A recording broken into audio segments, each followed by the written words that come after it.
میری بیٹی ایک ماشاءاللہ 4 بیٹیاں، ان میں ایک بیٹی ہے اس کا نام فدق بطول ہے، کیونکہ وہ انہی دنوں میں ہوئی تھی، بی کے دنوں میں، تو اس کا نام فدق بطول رکھا، اور نام بھی ایک عراق کے مجتہد نے رکھا تھا۔ تو وہ جب 6ٹھی کلاس میں گئی تو اس کی ٹیچر تھی جو شیعہ نہیں تھی، اس نے پوچھا یہ فدق کا مطلب کیا ہے؟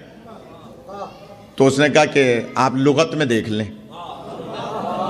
یار تھوڑا سا جاگ جائے، میرے خیال میں بہت تھک گئے آپ۔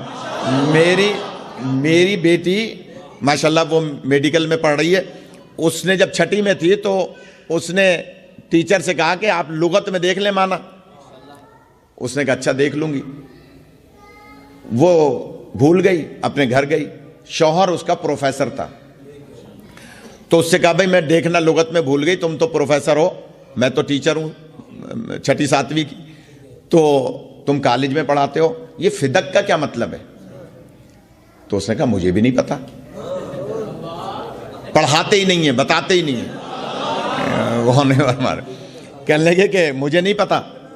تو اس نے کہا بھائی کل جمعہ ہے، اگلا دن جمعہ تھا، تو جمعہ پڑھنے جاؤں گا مولانا صاحب کے پیچھے، ان سے پوچھ لوں گا۔ انہوں نے کہا ٹھیک ہے۔ صبح جمعہ ہوا، وہ جمعہ پڑھنے گیا اپنی مسجد میں، دیوبندیوں کی مسجد تھی، وہاں جب نماز پڑھنے گیا تو نماز ختم ہوئی، پیش نماز سے لوگ کھڑے تھے جیسے ہاتھ ملانے کے لیے کھڑے ہو جاتے ہیں نماز کے بعد، تو اس نے آگے بڑھ کے، پروفیسر تھا، پڑھا لکھا تھا، اس نے آگے بڑھ کے کہا کہ قاضی صاحب یہ فدق کا کیا مطلب ہے؟ اس نے فوراً اس کو برا بھلا کہا،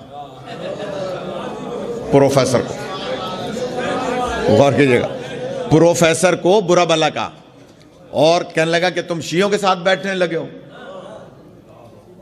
تمیز نہیں ہے، شیعوں کے ساتھ بیٹھتے ہو، دین خراب کرو گے۔ اس کو برا بھلا کہا۔ اب پروفیسر حساس ہوتا ہے، علم سے تعلق رکھنے والا بندہ حساس ہوتا ہے، اس کو انسلٹ فیل ہوئی کہ اس نے 10 آدمیوں کے سامنے مجھے ذلیل کیا۔ میں نے تو ایک لفظ کی معنی پوچھی تھی، علماء کا کام ہے اگر نہیں پتا ہے تو کہہ دیں بھائی مجھے نہیں پتا، کل بتا دوں گا، پرسوں بتا دوں گا، یا بیٹی سے پوچھ کے بتا دوں گا۔ جو پہنچ گئے جن کی تاریخ پڑھنے گئے، خدا آپ کو سلامت رکھے۔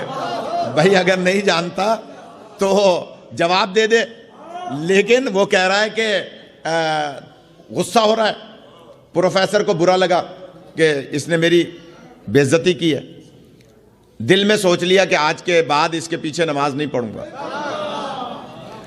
میں جملہ کہوں، اگر پہلے ہی سوچ لیتے نا کہ یہ جن کا پیروکار ہے ان کے پیچھے نماز جائز نہیں ہے،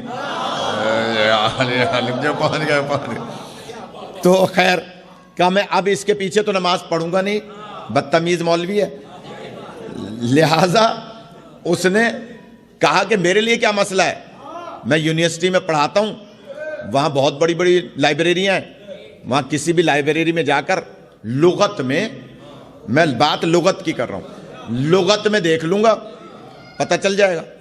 یہ آیا یونیورسٹی کی لائبریری میں، کراچی یونیورسٹی کی بڑی لائبریری ہے، کتابیں نکالی لغت کی، تو اس نے فا نکالا،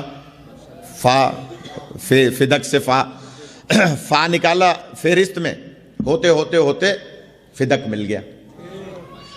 لغت لکھنے والا منصف مزاج تھا، اس نے اس کے آگے جملہ لکھا کہ یہ وہ باغ تھا جو نبی کی بیٹی سے حاکم نے چھین لیا تھا۔ تھوڑا سا جاگ جائیں۔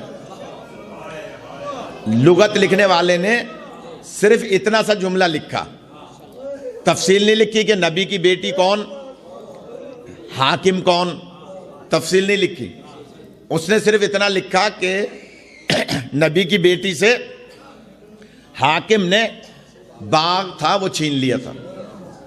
اب یہ پریشان ہوا کہ بھئی نبی کی بیٹی سے حاکم نے باغ چھین لیا تھا، کون حاکم تھا، نبی کی کون سی بیٹی تھی؟ غور کیجئے گا، پروفیسر تھا، تحقیق کرنے لگا، تحقیق کرتے کرتے کرتے 6 مہینے لگے، پھر اس نے فدق پر کتابیں منگائیں، اور کہاں کہاں سے کتابیں لینے کے بعد 6 مہینے کے بعد اپنی زوجہ سے کہا کہ ہم نتیجے پر پہنچ گئے کس نے باغ چھینا تھا، کس سے باغ چھینا تھا. اب ہمیں اس کے بغیر چارہ نہیں ہے کہ ہم علی ولی اللہ پڑھ لیں. یا علی خدا آپ کا سلامت رکھے. اس کے بغیر چارہ نہیں ہے کہ ہم علی ولی اللہ پڑھ لیں.